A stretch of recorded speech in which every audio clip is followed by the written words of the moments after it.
जय हिंद। स्वागत है आप सभी का एक बार फिर से आपके अपने चैनल एनी क्लासेस में एक नई वीडियो में। आज जो मैं आपको करवाने वाला हूं ये इकोनॉमिक्स का सेट 3 होगा। क्या होगा? इकोनॉमिक्स का सेट 3, सेट 1 सेट 2 कंप्लीट है, क्लास 12 अर्थशास्त्र। ठीक है, नंबर तो मालूम है, समय भी मालूम है। तो चलिए बढ़ते हैं आगे क्वेश्चन की ओर। पहला क्वेश्चन क्या लिखा हुआ कि शब्द इकोनॉमिक्स की उत्पत्ति किस भाषा से हुई है। देखिए बहुत ही इंपॉर्टेंट क्वेश्चन है, तो ये आपका हो जाएगा ग्रीक भाषा से ऊपर के। ठीक है, एक उत्पादन समानव वक्र का प्रत्येक बिंदु क्या दर्शाता है, तो ये आपका आर्थिक रूप से दक्ष उत्पादन दर्शाता है। अर्थशास्त्र का जनक किस अर्थशास्त्री को कहा जाता है? देखिए जनक पूछा जा रहा है। ठीक है, नंबर 3 में अर्थशास्त्र का जनक पूछा जा रहा है तो एडम स्मिथ को कहा जाता है, जो आप लोगों को मालूम होगा। नहीं मालूम है तो इसे रट लें। निम्नलिखित में से भारत का अर्थशास्त्री कौन है? Very very important question. तो रघुराम राजन है। ठीक है ना, रघुराम राजन है भारत का। मोहम्मद यूनुस नहीं, 4 का, यस रघुराम राजन है।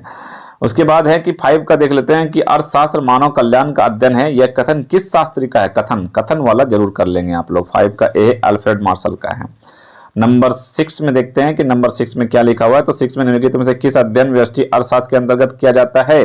तो नंबर 6 का आपका बी होगा, एक फर्म। ठीक है, एक फर्म, बी नंबर ऑप्शन सही है आपका। तो बी नंबर ऑप्शन एक फर्म सही है आपका ऑप्शन। ठीक है, 7 में किसी वस्तु की मांग फलन Q 20-2P, जहां P less than equal to 10 तथा बाजार में उस वस्तु के 20 उपभोक्ता वस्तु के लिए बाजार में मांग फलन ज्ञात करें। क्योंकि ये मतलब फलन ज्ञात करने को कहा जा रहा है इसमें। तो ये आपका 7 का आपका बी है, 400 से -40P होगा आंसर। अर्थशास्त्र में उपयोगिता, नंबर 8 का कि अर्थशास्त्र में उपयोगिता से क्या तात्पर्य है? 8 में, तो 8 का आपका सी होगा, आवश्यकता में संतुष्टि होगी। ठीक है, निम्नलिखित में से किसका मान ऋणात्मक हो सकता है? 9 का, तो डी सीमांत उपयोगिता का ऋणात्मक हो सकता है। ठीक है, 10 में संतुलन की अवस्था में एक उपभोक्ता वस्तु में उपभोग से उपयोगिता को प्राप्त करता है, तो 10 का आपका आंसर हो जाएगा, अधिकतम हो जाएगा। ठीक है, 11 का देख लेते हैं कि 11 क्या है कि एक बजट रेखा पर अवस्थित किसी बंडल क्रय पर उपभोक्ता की आय खर्च करती है। देखिए ये क्वेश्चन बार बार हर सेट में दिया जाए, इसमें भी दिया जा रहा है ना। तो 11 में भी दिया हुआ यही पर है। तो आपका क्या है, ये ऑप्शन दिया, बजट रेखा पर अवस्थित किसी बंडल के क्रय करने पर एक उपभोक्ता को डैश आय खर्च होती है। 0 है कि आधी है कि संपूर्ण है कि 1/3 है।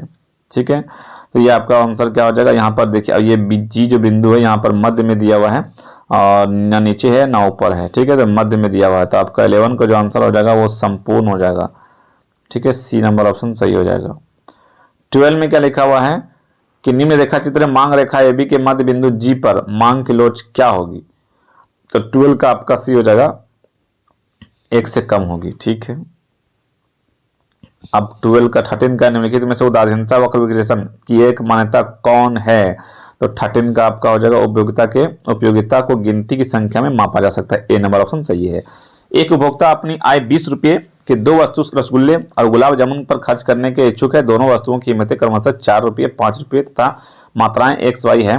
तो बजट रेखा की समीकरण क्या होगी? ठीक है, समीकरण पूछा जा रहा है आपका।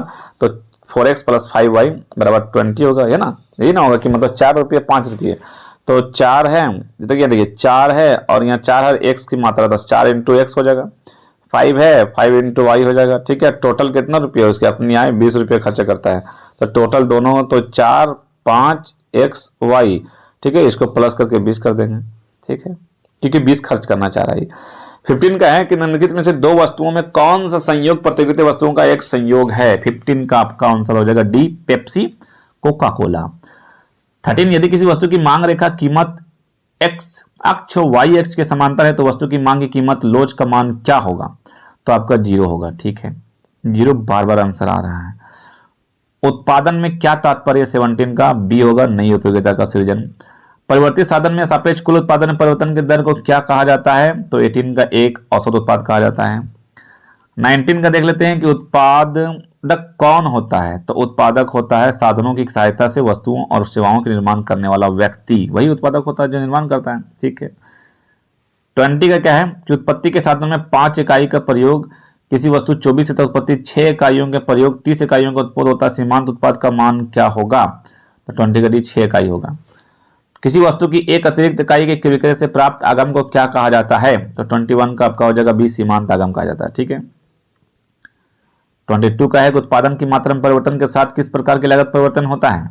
तो 21 का सी, कुल परिवर्तनशील लागत होता है। 23 किसी वस्तु की पूर्ति वक्र मूल बिंदु से गुजरता है तो पूर्ति की कीमत लोच का मान क्या होगा? तो 23 का आपका हो जाएगा बी, 1 होगा। 24 का देख लेते हैं, क्या लिखा हुआ है कि मान लिया कि जी एक बाजार में 3 एक जैसे फर्म हैं तथा वस्तु की कीमत 5 रुपये प्रति इकाई पर एक फर्म वस्तु 50 इकाई पूर्ति करता है, तो वस्तु की बाजार की पूर्ति क्या होगी? तो बाजार की पूर्ति आपका क्या हो जाएगी? तो बाजार की पूर्ति 150 इकाई हो जाएगी। ठीक है। 25 का देखते हैं कि एक उत्पादन किसी वस्तु को 5 इकाई और 50 रुपये की वस्तु को 6 इकाई बेचकर 70 रुपये प्राप्त करती है, सीमांत आगम का मान क्या होगा? तो 20 रुपया हो जाएगा। लाभ अलाभ बिंदु की प्राप्ति होती है जब टीआर और टीसी बराबर हो जाता है। अल्पकाल में एक उत्पादक उत्पादन बंद करता है जब कीमत न्यूनतम एबीसी में कम होती है। ठीक है। 28 का है कि दीर्घकाल में एक पूर्ण प्रतियोगिता में फर्म को किस प्रकार का लाभ प्राप्त होता है? तो ये आपका हो जाएगा सामान्य होता है। एक वस्तु की कीमत मांग और पूर्ति करता है Q 10 - 2P तथा Q 5 + 3P है, तो साम्य कीमत क्या होगी? ठीक है। तो साम्य कीमत पूछा जा रहा है आपको, तो आपका साम्य कीमत जो हो जाएगा सी का 29 का आपका ए नंबर होगा। 30 का देख लेते हैं, किसी वस्तु की कीमत में 5% की वृद्धि, उसकी पूर्ति में 4% की वृद्धि, तो पूर्ति की कीमत का लोच मान क्या होगा? तो 30 का आपका सी 0.8 होगा। किसी फर्म के लाभ को इनमें से किसके द्वारा प्रदर्शित किया जाता है? तो 31 का आपका टीआर - टीसी होगा। एक फर्म का संतुलन के लिए किस शर्त का पूरा होना आवश्यक है? 32 का, 30 को आपका ए होगा, MR=MC हो जाएगा। ठीक है। 33 का है कि एक पूर्ण प्रतियोगिता बाजार में वस्तु के संतुलन कीमत में वृद्धि हो सकती है जब आपका पूर्ति में कमी होती है। श्रम में क्या तात्पर्य है? श्रम से क्या तात्पर्य है? तो इसे एक व्यक्ति के द्वारा किया गया कार्य घंटा, यही श्रम होता है। ठीक है। 35 का कि यदि श्रम का सीमांत उत्पाद MPL तथा वस्तु की कीमत P है, श्रम की सीमांत उत्पाद मूल्य ज्ञात करने का सूत्र पूछा जा रहा है। डायरेक्ट सूत्र आपको याद रखना चाहिए, तो ये आपका P × MPL होना चाहिए। ठीक है, ये सूत्र है। 36 का एक व्यक्ति अधिकारी वस्तु की मांग की लोच क्या अधिक होती है? जब आपका सीमांत आय धनात्मक होती है, बी नंबर ऑप्शन।